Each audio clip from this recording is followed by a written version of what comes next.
كان نساء تذكر يا رب كل شباب.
My old Xbox One, sent to Gamertech to repair, couldn't repair it.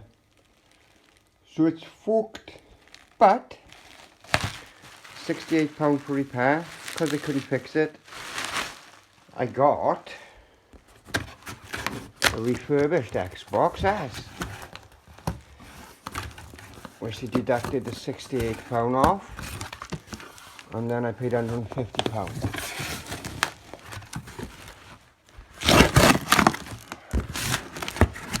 For a guaranteed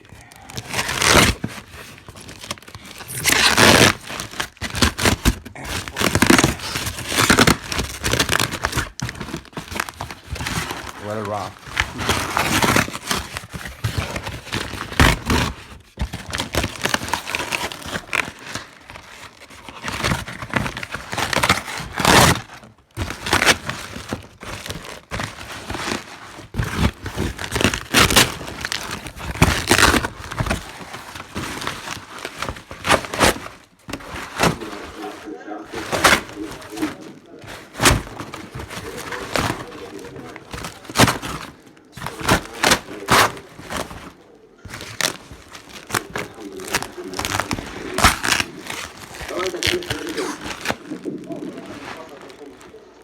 انا هدوق على الحمايه وبعد كده تشيلها انت بقى بصك ايه عشان برضه يبدا يبقى حنين على ايه؟